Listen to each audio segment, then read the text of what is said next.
მობით ახალმბებს 13 საათზე ნინო სალუქაძე გაგაცნობთ. პროკურატურისა და ამერიკის საელჩოს რეგიონული უსაფრთხოების სამსახურის ერთობლივი ღონისძიების შედეგად ორი ორგანიზებული დანაშაულებრივი ჯგუფი გამოვლინდა, რომლებიც საქართველოს მოქალაქეებს ამერიკაში თავშესაფრის მისაღებად საჭირო ისტორიის შექმნას პირდებოდნენ. დაკავებულია 3 პირი, 6 პირის მიმართ კი სისხლის სამართლებრივი დევნაა დაწყებული. საქმე ეხება დანაშაულებრივი ჯგუფის მიერ ამერიკაში თავშესაფრის მსურველი მოქალაქეებისთვის ყალბი დოკუმენტების შექმნას და ეგრეთ წოდებულ кейსებში არასერსებული ისტორიების შეტანას მათი პოლიტიკური შეხედულების თუ სექსუალური ორიენტაციის გამო. ასევე ორგანიზებული დანაშაულებრივი ჯგუფის ორი წევრი ამერიკის შეერთებულ შტატებში ჩასულდა საიმიგრაციო პატიმრობაში მყოფ ქართველებს დახმარებას პირდებოდნენ, სანაცვლოდ კი დიდი ოდენობით თანხას ითხოვდნენ. გარდა ამისა, ორგანიზებული დანაშაულებრივი ჯგუფის წევრები საქართველოს მოქალაქეებს კანადის ვიზის მიღებაში დახმარებასაც პირდებოდნენ. საქართველოს პროკურატურის და ამერიკის საელჩოს რეგიონული უსაფრთხოების სამსახურის მიერ ერთობლივად ჩატარებული ღონისძიებების ფარგლებში ასევე გამოვლენილია კიდევ ერთი ორგანიზებული დანაშაულებრივი ჯგუფი, რომელიც ყალბი დოკუმენტების გამოყენებით მოქალაქეებს ამერიკის ვიზის მიღებაში ეხმარებოდა. პროკურატურის მიერ ჩატარებული გამოძიებით დადგენილია საქართველოს 366 მოქალაქის ვინაობა, რომლებმაც ამერიკის შეერთებულ შტატებში თავშესაფრის მისაღებად ორგანიზებული დანაშაულებრივი ჯგუფის წევრებს მიმართეს. ორგანიზებული დანაშაულებრივი ჯგუფის წევრები ეგრეთ წოდებულ кейსებში არარსებულ ისტორიებს წერდნენ თუ როგორ დევნიდნენ საქართველოს მოქალაქეებს საქართველოს ტერიტორიაზე სხვადასხვა მიზეზით, მათ შორის პოლიტიკური შეხედულების თუ სექსუალური ორიენტაციის გამო. აღნიშნული ისტორიების გამყარების მიზნით ორგანიზებული დანაშაულებრივი ჯგუფის წევრები ამზადებდნენ ყალბ დოკუმენტებს და სანაცვლოდ დიდი ოდენობით თანხებს ითხოვდნენ. კერძოდ, ყალბი ეგრეთ წოდებული кейსის შედგენის სანაცვლოდ 1000-დან 1500 ამერიკულ დოლარამდე თანხას, ხოლო ყალბი დოკუმენტების დამზადებისთვის 3000 ამერიკულ დოლარს. გარდა მითითებული თანხებისა, თავშესაფრის მაძიებლის საქმის წარმოებისა და წარმატებით დასრულებისთვის თითეული მოქალაქისაგან ითხოვდნენ და იღებდნენ დამატებით 6000-დან 8000 ამერიკულ დოლარამდე თანხას. ასევე ორგანიზებული დანაშაულებრივი ჯგუფის ორი წევრი ამერიკის შეერთებულ შტატებში ჩასულ და საიმიგრაციო პატიმრობაში მყოფ ქართველებს დახმარებას პირდებოდა, სანაცვლოდ კი დიდ ოდენობით თანხას ითხოვდნენ. ბრალდებულები 4 მოქალაქის კუთვნილ 10000 ამერიკულ დოლარს დაეუფლნენ, თუმცა მათ საქართველოს მოქალაქეებს დახმარება არ გაუწიეს. გარდა ამისა, ორგანიზებული დანაშაულებრივი ჯგუფის წევრები საქართველოს მოქალაქეებს კანადის ვიზის მიღებაში დახმარებასაც პირდებოდნენ.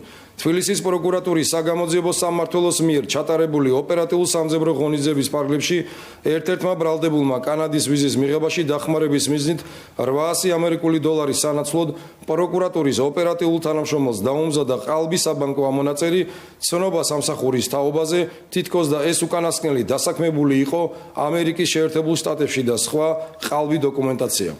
საქართველოს პროკურატურის და ამერიკის შეერთებული შტატების საელჩოს რეგიონული უსაფრთხოების სამსახურის მიერ ერთობლივად ჩატარებული ღონისძიების ფარგლებში ასევე გამოვლენილია კიდევ ერთი ორგანიზებული დანაშაულებრივი ჯგუფი, რომელიც ყალბი დოკუმენტების გამოყენებით მოქალაქეებს ამერიკის ვიზის მიღებაში ეხმარებოდა.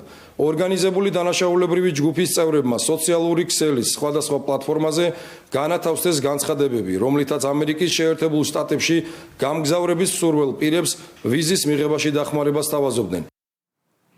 კიდევ ერთი მასშტაბური პროექტი ფონდი ქართულსგან და სიახლეს სტარინგ ჯორჯიას ეკოსისტემაში.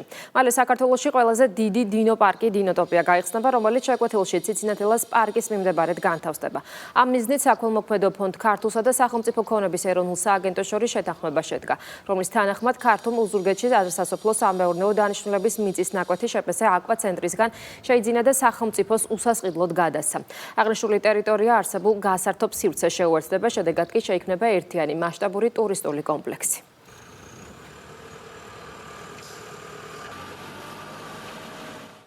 ოფიციალური ბერლინის საქართველოს ელჩისგან რწმუნებათა სიგელს ისევ არ იბარებს. ალექსანდრე კარტოზიას არ ეძლევა საშუალება, რომ დიპლომატიურ საქმიანობას შეუდგეს.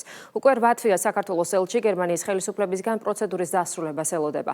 გერმანული მხარე არ ნიშნავს ოფიციალურ შეხვედრას ალექსანდრე კარტოზიასთან. ეს კი იმ ფონზე, როდესაც გერმანიის პრეზიდენტმა ამ პერიოდის განმავლობაში უკვე 12 ქვეყნის ელჩისგან ჩაიბარა რწმუნებათა სიგელები. აკრედიტაციის პროცედურების გაჭიანურების პარალელურად გერმანიის საგარეო საქმეთა სამინისტროს ვებგვერდზე ამ დრომდე არ განახლებულა საქართველოს თავისუფლების შესახებ ოფიციალური მონაცემები, თუმცა ინფორმაციები განახლდა სხვა ქვეყნებთან მიმართებაში. ოფიციალური ბერლინის პოლიტიკას გერმანული დიპლომატიისთვის სამარცხინო ფაქტებად და საქართველოს მიმართ უსამართლო დამოკიდებულებად აფასებენ ალტერნატივა გერმანიისთვის წევრები. გერმანელი პოლიტიკოსები ამბობენ, რომ ამ ფორმით ბერლინი ქართველ ხალხს სჯის იმის გამო, რომ საქართველო არ გახდა მეორე უკრაინა. ამასთან ტომაშ ფლოერიხი მიჩნევს, რომ გერმანიაში ასევე უკმაყოფილოები არიან საქართველოს გადაწყვეტილებებით დაიცვას ქრისტიანული და ტრადიციული ღირებულებები.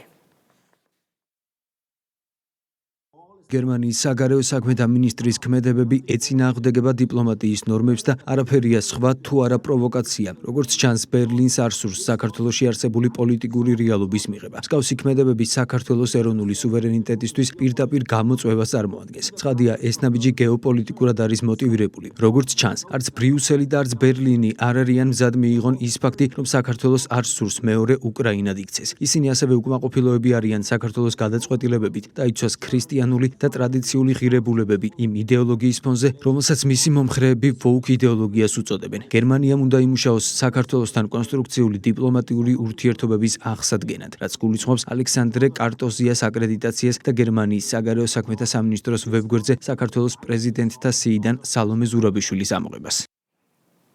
მართველი გუნდი ოფიციალური ბერლინის მხრიდან ქართველი ხალხის არჩევანის უგულებელყოფაზე საუბრობს. ამბობენ, რომ ეს არის უსამართლო მიდგომა და უპატივცემულო დამოკიდებულება საქართველოს და ქართველი ხალხის მიმართ. გერმანიის თავის მართლება კიდე ტექნიკური ხარვეზის საბაბით არადამაჯერებელია მით უფრო იმ ფონზე, როდესაც სხვა ქვეყნების მონაცემები ვებგვერდზე ჩვეულ რეჟიმში იცვლება.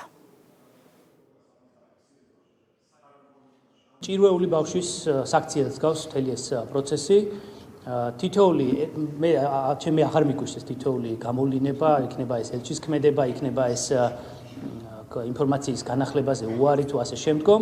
ეს არის ბუნებრივი პროცესი. მე ამ თითოეულ ასე დეტალზე არ გავამახვილებდი ყურადღებას. აქ თავარი არის ის, რომ გერმანიის ხელისუფლებას აქვს აი ამგვარი უსამართლო დამოკიდებულება საქართველოსადმი და სადაც ამ ტექნიკურად ამის შესაძლებლობა მიეცემათ, ასე ავლენენ საკუთარ დამოკიდებულებას და უპატივცემულობას საქართველოს სახელმწიფოს მიმართ. მე დარწმუნებული ვარ, რომ მოევლება მივალთ ჩვენი მომენტამდე, მათ შორის იმედია ახალი ელჩის პირობებშიც, უახლოეს მომავალში, რომ ჩვენ აი ეს გაუგებრობები ჩავაბაროთ წარსულს და შევძლოთ, რომ ურთიერთობები აღვადგინოთ ნორმალური, რა თქმა უნდა, ნორმალური და ურთიერთპატივისცემის ნიადაგზე. გერმანიის ეგრეთ წოდებულ ელჩს შეგვიძლია უთხრათ, რომ მიიღოს საქართველოს პარლამენტის საგარეო ურთიერთობათა კომიტეტის თავმჯდომარის რჩევა, რომ იგი IT-ის სპეციალისტს მიახმარს, რათა უზრუნველყოფილი იყოს ფაქტების კონსტატაცია, ფაქტების დადასტურება გერმანიის საგარეო საქმეთა სამინისტროს ოფიციალურ ვებგვერდზე. თურმე იგი ვერ ახერხებს Mercedes-ის, Volkswagen-ის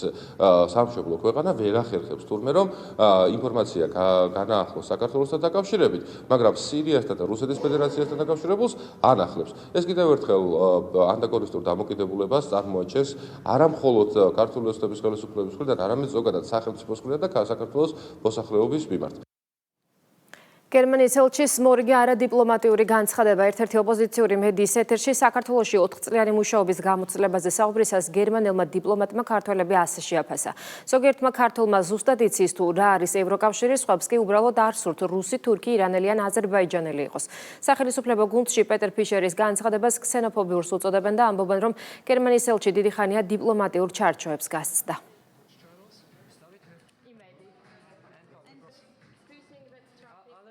ზოგიერთმა ქართველმა ზუსტად იცის თუ რა არის ევროკავშირი და რას ნიშნავს მასში გაწევრიანება. სხვები უბრალოდ ამბობენ, მე ვარ ქართველი, მაშასადამე ვარ ევროპელი. სურს ევროპული მომავალი ჩემი შვილებისა და შვილიშვილებისთვის და ამასთან არ გამოჩნია უკეთესი ალტერნატივა. არ მსურს ვიყო რუსი, ან თურქი, ირანელი, ან აზერბაიჯანელი. ელჩის განცხადება არის ის განცხადება, რომელიც გააკეთა ელჩს. ქსენოფობიის თუ არა ქსენოფობიის.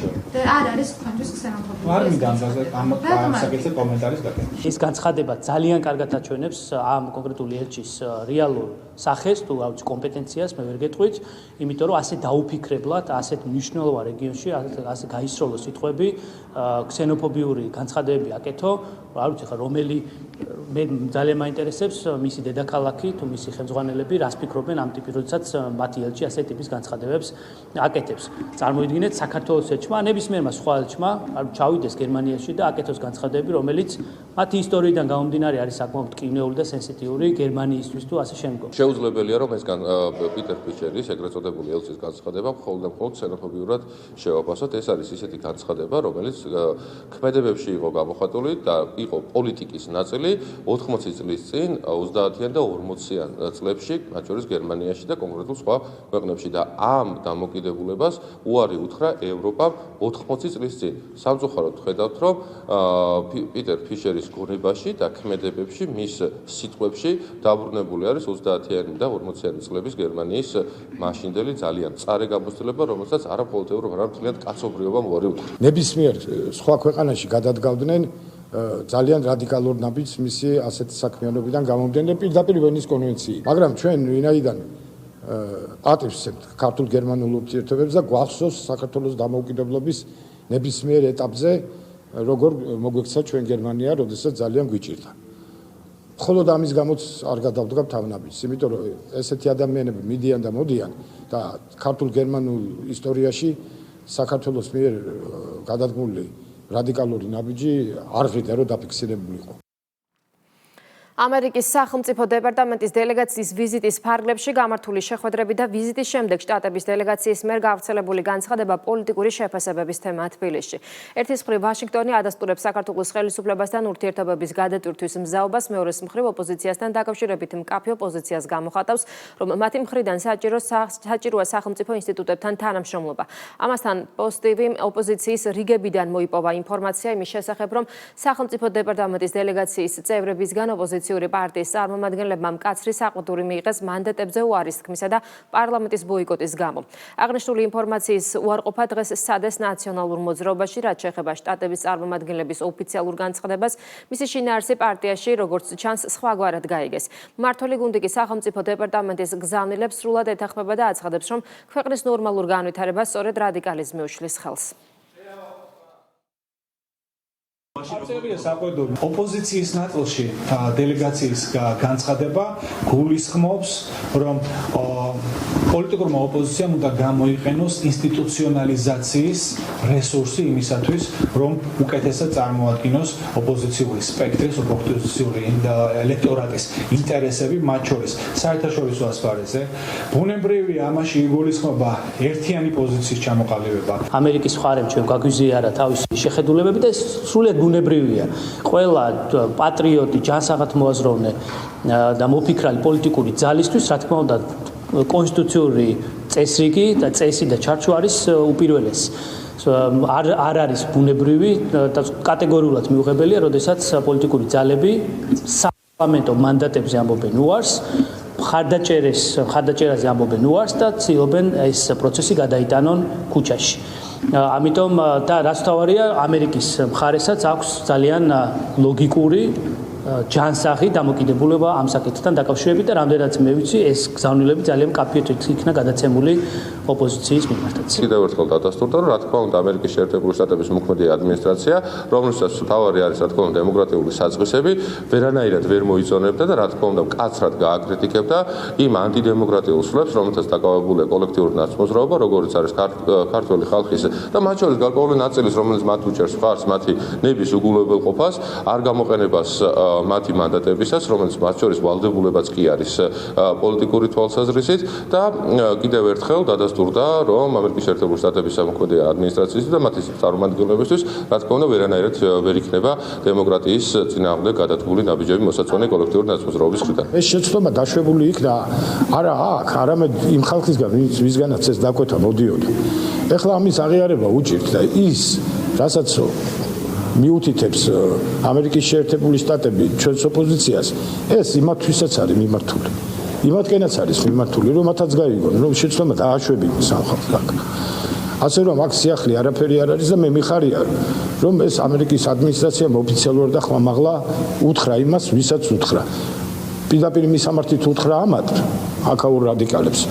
მაგრამ ეს იმად გასაგონათაც იყო, დარწმუნებული ვარ, ვინც უბიძგა ამ ხალხს ამ ნაბიჯის გადადგმისაკენ. დემოკრატიული მმართველობის კრიზისი, ძალადობის გაღვივება, LGBT დღის წესრიგი და უკონტროლო მიგრაცია. ევროკავშირში არსებულ პრობლემებსა და კრიზისს ერთიანი ნეიტრალური საქართველოს საფრანგეთის მაგალითზე საუბრობს და Deep State-ის გეგმებს ამხელს. პარტიაში განმარტავენ, რომ ბოლო 2 ათწლეულის განმავლობაში დემოკრატიული კრიზისის პარალელურად ოლიგარქიული გავლენები ეტაპობრივად მომძლავრდა. შედეგად კი ახალგაზრდებს ფსევდოლიბერალური იდეები მოახვიეს თავს და გაუკუღმართებული ღირებულებებით აღზარდეს, რაც დღევანდელი ქვეყნების მდგომარეობაზე მნიშვნელოვან გავლენას ახდენს. ნეიტრალურ საქართველოში ამბობენ, რომ დღეს ევროპული საზოგადოება რეალურ ცვლილებებს საჭიროებს და მათ არჩევანი გააკეთეს ისეთ ძალებს შორის უძებთ, რომლებსაც Deep State-ის მურჩილება აერთიანებთ.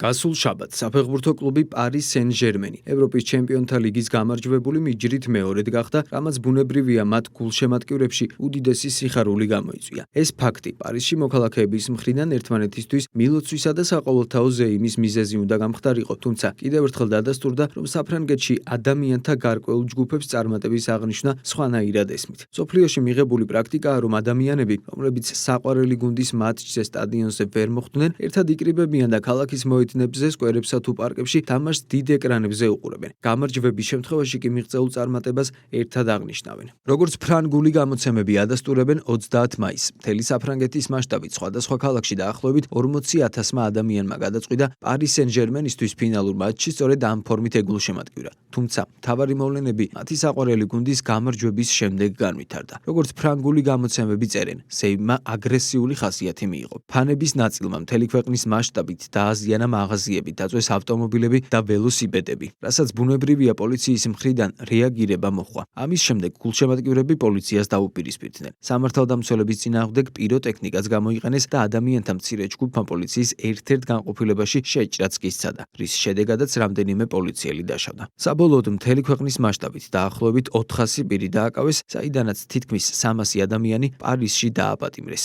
აუცილებლად უნდა აღინიშნოს, რომ ეს პირველი შემთხვევა არ არის, როდესაც საფრანგეთში ტრიუმფალური საფეხბურთო გამარჯვებების აღნიშვნა საყოველთაო ქაოსში გადაიზარდა. მსგავსი შემთხვევები 2018 წელს საფრანგეთის ნაკრების მიერ მსოფლიო ჩემპიონატზე გამარჯვებისა და გასულ წელს იმავე Paris Saint-Germain-ის მიერ ჩემპიონთა ლიგის მოგების შემდეგაც დაფიქსირდა. სამწუხაროდ შარშან ზეიმი ტრაგიკულად დასრულდა და 2 ადამიანი დაიღუპა. საინტერესოა, რომ აღნიშნული მოვლენების შემდეგ სოციალურ ქსელებში გავრცელდა 1998 წელს გადაღებული კადრები, თუ როგორ აღნიშნავდნენ იმ თაობის ფრანგი გულშემატკივრები იმავე წელს ეროვნული ნაკრების მიერ ისტორიაში პირველად მსოფლიო ჩემპიონატის მოგებას. კარგად ჩანს, რომ ათასობით ადამიანი ყოველგვარი ძალადობისა და აგრესიის გარეშე ზეიმობდა და ერთმანეთს სიხარულს უზიარებდა, ზუსტად ისე, როგორც დიდ საფეხბურთო და ეროვნულ გამარჯვებებს უხდება. ბუნებრივია აუცილებლად გაჩნდება შეკითხვა, რა შეიცვალა 1998 წლიდან 2018 წლამდე და საფრანგეთში ტრიუმფალური გამარჯვების აღნიშვნა რატომ იღებს სულ უფრო ძალადობრივ ხასიათს. პასუხი ევროპაში ბოლო 2 ათწლეულის განმავლობაში დამკვიდრებულ მმართველობის ფორმაში უნდა ვეციოთ. 2000-იანი წლების მეორე ნახევრიდან ევროპის კონტინენტზე დემოკრატიული მმართველობის კრიზისი დაიწყო. ეტაპობრივად მომძლავრდა არაფორმალური ოლიგარქიული გავლენები და დღეს ევროპული ქვეყნების უდიდესი ნაწილი Deep State-ის კარნახით იმართება. ჩვენ გვახსოვს, რომ ევროპული ტიპის დემოკრატიული სისტემები 10 წლეულების მანძილზე მსოფლიოს სხვადასხვა ერებისთვის მისაბაძ მაგალითად მიიჩნეოდა, მაგრამ სამწუხაროდ დროთა განმავლობაში არაფორმალურმა ოლიგარქიულმა ძალებმა პოლიტიკურ პარტიებზე მთელი ევროპის მასშტაბით მოიპოვეს გავლენა. ასევე მათ დაქვემდებარებაშია მედია საშუალებები. მათმა ინტერესებმა შეაღწია საგანმანათლებლო სისტემაში, რამაც ახალგაზრდებისთვის ფსევდოლიბერალური იდეების თავს მოხვევა და მათი გაუკუღმართებული ღირებულებებით აღზრდა განაპირობა. საბოლოოდ კი დღეს მივიღეთ შედეგი, როდესაც პოლიტიკურმა სისტემამ შეინარჩუნა ფორმა, თუმცა დაკარგა შინაარსი. დღესდღეისობით რიგითი ევროპელი მოქალაქე, რომელიც ისჯება კონსერვატიული პოზიციისთვის და ტრადიციული ღირებულებების დაცვის გამო ფულინგის მსხვერპლი ხდება, მედია საშუალებებსა და სოციალურ ქსელებში კი გამუდმებით ფსევდოლიბერალური შეხედულებების ერთადერთ ჭეშმარიტებად გასაღების მცდელობებს აწყდება, არჩევნებზე მისულს ერთი შეხედვით განსხვავებულ პოლიტიკურ ძალებსა და კანდიდატებს შორის უწევს არჩევანის გაკეთება.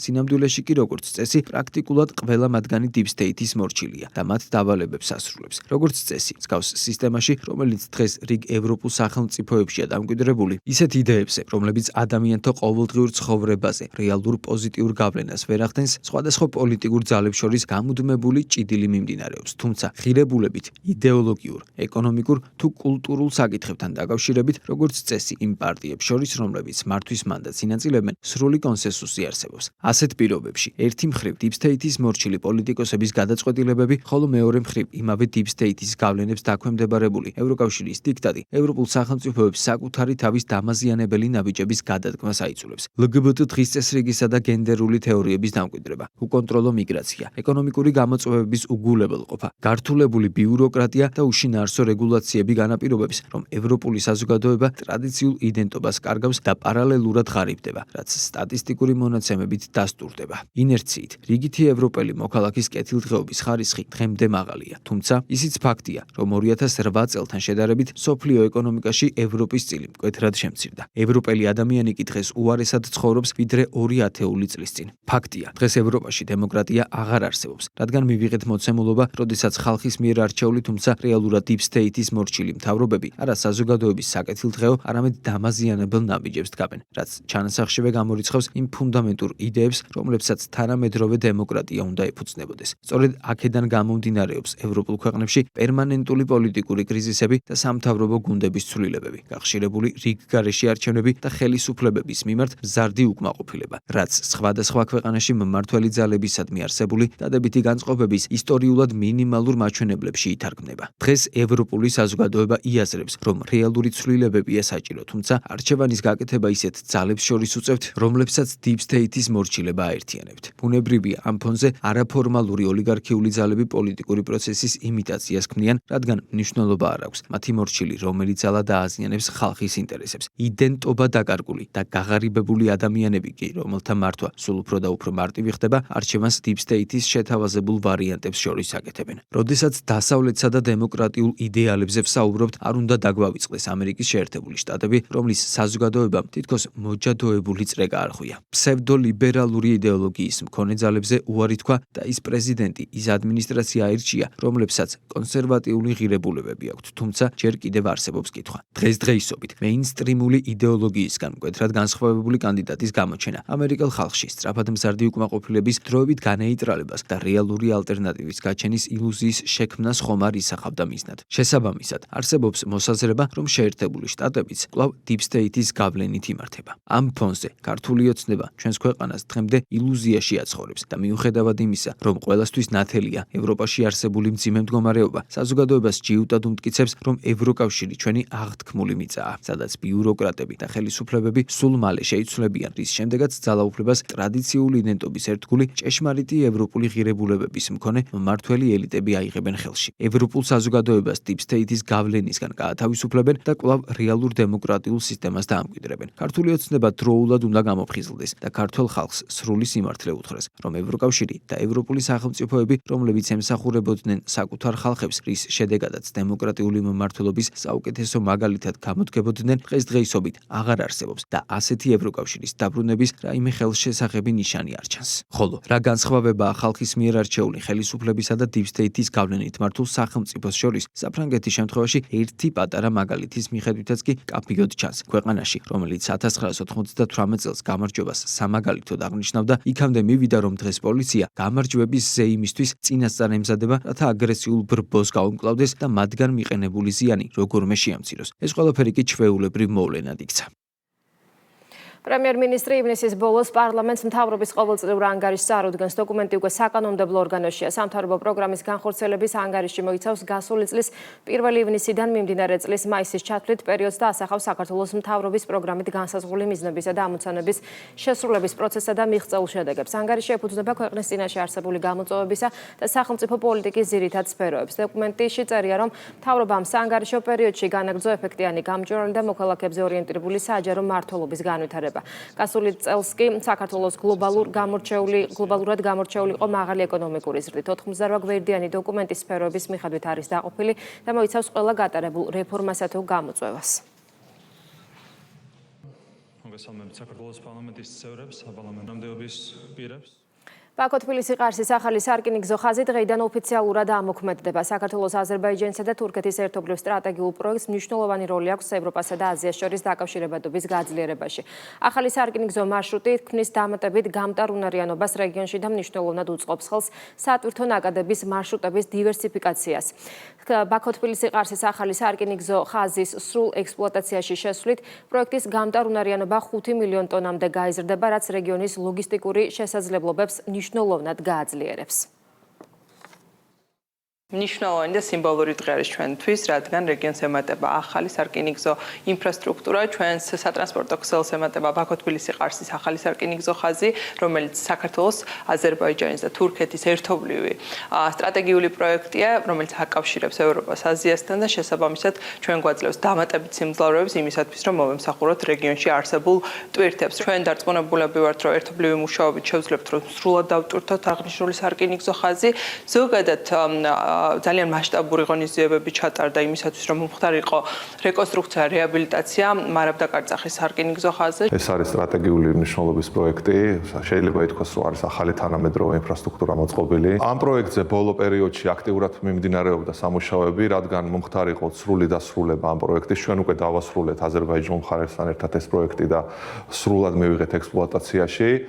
ეს პროექტი ასევე გვაძლევს საშუალებას, რომ უფრო გავზარდოთ ტვირთბრუნვა. ფაქტიურად შეიძლება ითქვას, რომ ცენტრალური აზიის ქვეყნებიდან ევროპასთან დაკავშირება ხდება გაცილებით მარტივად. სვანეთში უკანონო კრიპტომაინინგის აღკვეთის მიზნით გამრიცხველიანების პროცესი იწყება. ოფიციალური მონაცემებით მესტიის მუნიციპალიტეტში ელექტროენერგიის მოხმარებამ გასულ წელს 133 მილიონ კილოვატ-საათს მიაღწია, რაც საშუალო სტატისტიკურ მაჩვენებელზე 10-ჯერ მეტია.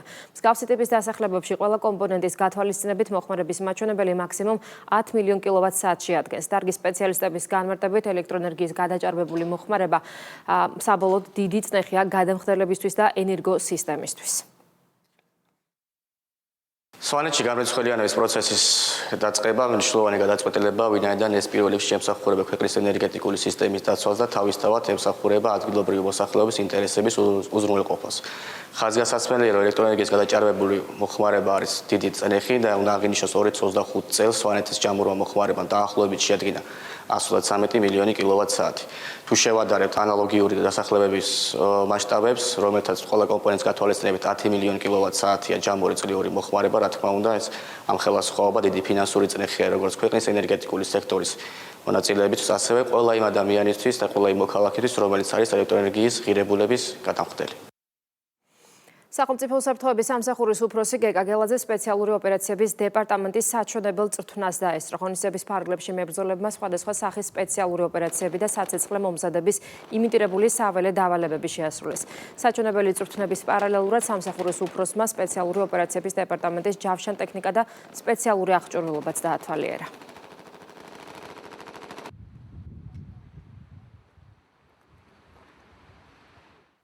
საქართველოს შინაგან საქმეთა მინისტრის მოადგილემ სამოქალაქო თავდაცვის საერთაშორისო ორგანიზაციის გენერალურ მდივანთან შეხვედრა გამართა, რომელიც საქართველოში ოფიციალური ვიზიტით იმყოფება. შეხვედრაზე მხარეებმა მიმოიხილეს საქართველოს უსაფრთხოების სფეროში არსებული გლობალური გამოწვევები და ხაზი გაუსვას ორგანიზაციის მნიშვნელოვან როლს ამ სფეროში. საუბარი ასევე შეეხო საქართველოს სამოქალაქო უსაფრთხოების ერთიანი სისტემის მთავარ მიზნებსა და პრიორიტეტებს. აღინიშნა, რომ ქართული მხარე მზად არის გააგრძელოს აქტიური და კონსტრუქციული თანამშრომლობა სამოქალაქო თავდაცვის საერთაშორისო ორგანიზაციასთან და საკუთარი წვლილი შეიტანოს საერთო მიზნების განხორციელებაში.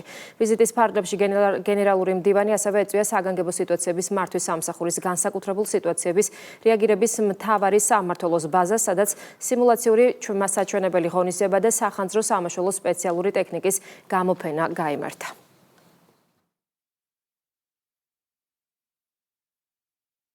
პოლიციამ განსაკუთრებით დიდი ოდენობით ნარკოტიკული საშუალებისა და ახალი ფსიქოტროპული ნივთიერების საქართველოში უკანონოდ შემოტანის ფაქტი აღკვეთა. დაკავებულია საქართველოს და უცხო ქვეყნის მოქალაქეები.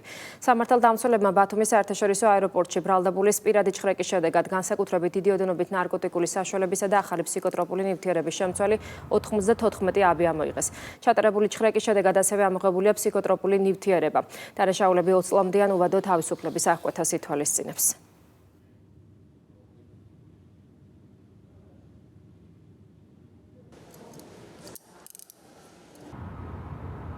პოლიციამ თბილისში მომხდარ განზრახ-მკვლელობის მცდელობის ფაქტზე, ასევე ცეცხლსასროლი იარაღისა და საბრძოლო მასალის უკანონო შეძენა ტარების და განსაკუთრებით მძიმე დანაშაულის დაფარვის ბრალდებით 3 პირი დააკავა. ერთ-ერთმა ბრალდებულმა წარსულში არსებული კონფლიქტის ნიადაგზე ცეცხლსასროლი იარაღიდან გასროლით 3 პირს სხეულის სხვადასხვა არეში დაზიანება მიაყენა და შემთხვევის ადგილიდან მიიმალა.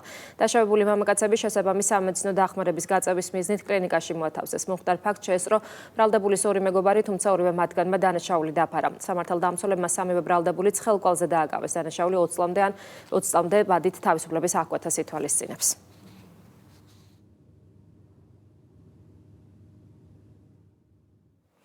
პოლიციამ თბილისში 6 ბინის გაქურდის ფაქტი გახსნა. დაკავებულია 1 პირი. გამოძიების ინფორმაციით ბრალდებულმა თბილისში მდებარე 6 საცხოვრებელ ბინაში უკანონოდ შეაღწია და სხვადასხვა ნივთს, მათ შორის ძვირადღირებულ ძვირფასეულობას ფარულად დაეუფლა. პოლიციის მიერ ნივთმტკიცებად ამოღებულია ნაქურდალი ნივთების დიდი ნაწილი. დაკავებულს 7 წლამდე ვადით პატიმრობა ემუქრება.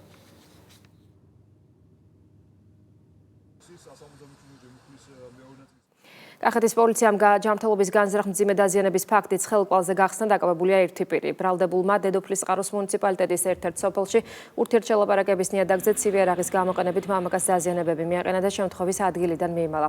დაჭრილი მამაკაცი შესაბამისი სამედიცინო დახმარების გაწევის მიზნით კლინიკაში გადაიყვანეს. დანაშაულის ჩადენის იარაღი დანა ნივთმტკიცებად ამოიღეს. დანაშაული 7 წლამდე პატიმრობას ითვალისწინებს.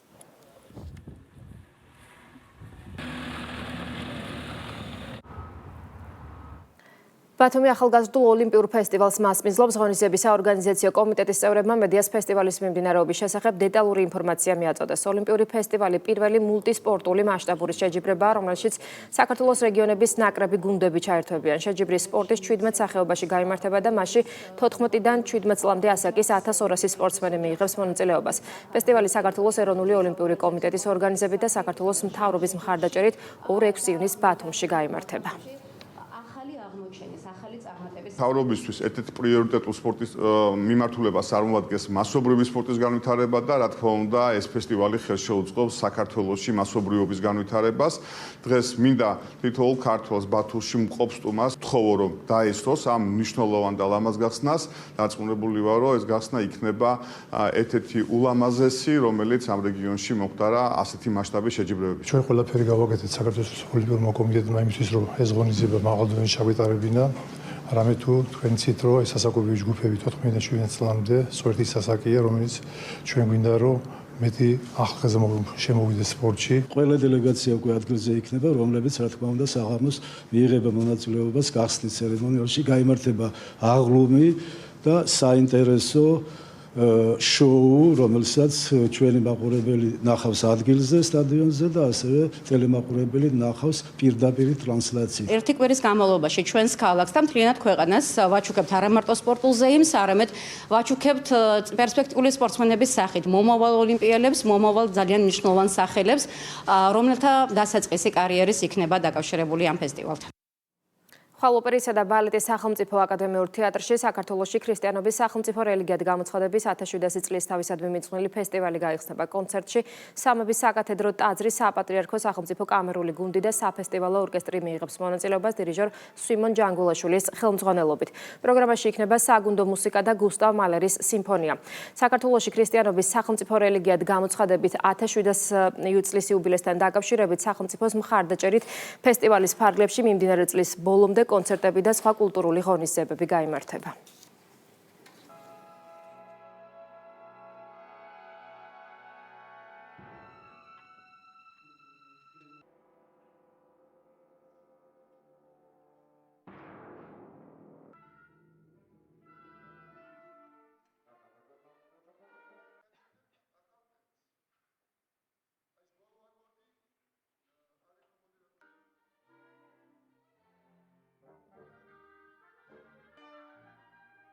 გუსტავ მალერის მე-10 სიმფონია, ჯერ ქართული საგალობლები და მერე ეს სიმფონია. ჩვენი მეტახსენებული პატრიარქის ილია მეორის ხსოვნას მიეძღვნება და მის ნაწარმოებებს და მთლიანად ქართულ მუსიკას დაეთმობა. გიზუიად ბოლქვაძესთან ერთად მეც, ესე იგი, ვარ ერთ-ერთი მონაწილე და პირველ კონცერტს მე ვდირიჟორო. შევეჭიდეთ აი ამ შესანიშნავ თეატრში უდიდეს ამოცანა გვაქვს დასახული. მე-10 მალერის მე-10, რომელიც პირველად შესრულდება, არის ძალიან კომპლექსური, არის ძალიან დიდი შემადგენლობისთვის. საქართველოს კულტურის სამინისტროს მხარდაჭერით საერთაშორისო მუსიკალური ფესტივალის ფარგლებში პოლონეთის ფრიდერიკ შოპენის სახელობის ბალეტის ფილარმონიის ორკესტრის კონცერტი პირველად გაიმართა ოპერისა და ბალეტის სახელმწიფო თეატრში. გამართულ საღამოზე მსმენელის წინაშე ორკესტრთან ერთად ცნობილი სოლისტი მაჩაი კულაკოვსკი წარსდგა. ღონისძიებას კულტურის მინისტრი, ასევე პრეზიდენტი მეუღლესთან ერთად დაესწრო. საერთაშორისო მუსიკალური ფესტივალი წელს პირველად იმართება და მისი მიზანი ქართველი და უცხოელი მუსიკოსების შემოქმედებითი თანამშრომლობის გაღრმავება, პროფესიული გამოცდილების გაზიარება და კლასიკური მუსიკის პოპულარიზაცია. მოხარული ვარ, რომ საერთაშორისო მუსიკალური ფესტივალის ფარგლებში ბალტიკის ფილარმონიის ორკესტრი, ფილარმონიული ორკესტრი მაესტრო გოგი ჭიჭინაძესთან ერთად, რომელიც ძალიან სახელოვანი ქართველი დირიჟორია, რომელიც წლებია უკვე ევროპაში მოღვაწეობს, შეძლეს და თბილისში ჩამოვიდნენ საგასტროლოდ ამ ფესტივალის ფარგლებში. ვფიქრობ, რომ ორივე საღამო დღევანდელი იყო არაჩვეულებრივი და ხვალაც მოსული მსმენელი და მაყურებელი ძალიან ისიამოვნებდა მაღალი კლასიკური მუსიკის ხარისხით. ეს რომ მოხდა ეს ჩვენი ჩამოსვლა ჩემი ორკესტრთან ერთად ეს რაღაცა დიდი და მე ისე მართალი გითხრათ მე ახლა ამხელა გამოცდილება ყველაფერი მაგრამ ძალიან ვინერვიულია. ეტყობა მაინც საკუთარი მსმენელის წინაშე თვითონ მუსიკოსები ბედნიერები არიან ძალიან. ეს ფესტივალი არის რაღაცა საოცრება, რაც მეტი იქნება ასეთი რაღაცა მით უკეთესი ხალხო, იმიტომ რომ ეს არის აუცე ფესტივალი, საერთოდ აკადემიური ხელოვნება, ეს ხო გართობა არ არის, ეს არის განათლება ერის, განათლება საზოგადოების. მიმაჩნია, რომ ასეთი ტიპის ღონისძიებები, ესეთი პროექტები არის უმნიშვნელოვანესი ჩვენი ქვეყნისთვის, იმიტომ რომ დღეს კიდევ ერთი დიდი ზეიმი იყო, ეს იყო მუსიკალური ზეიმი და მინდა მადლობა ვუთხრა პირველ რიგში გოგი ჭიჭინაძეს, ამ შესანიშნავ ორკესტრს და რა თქმა უნდა საქართველოს კულტურის სამინისტროს, მერიას, შემოქმედებით საქართველოს, რომ არა მათი გვერდში დგომა ეს კონცერტი ვერ შედგებოდა და ასეთი კონცერტები კი მიმაჩნია, რომ ძალიან დიდი მნიშვნელობის არის. ახალი ამბავი პირდაპირ ეთერში 16 საათზე დაბრუნდება, ეთერს კი ბიზნეს პოსტი გააგრძელებს დროებით.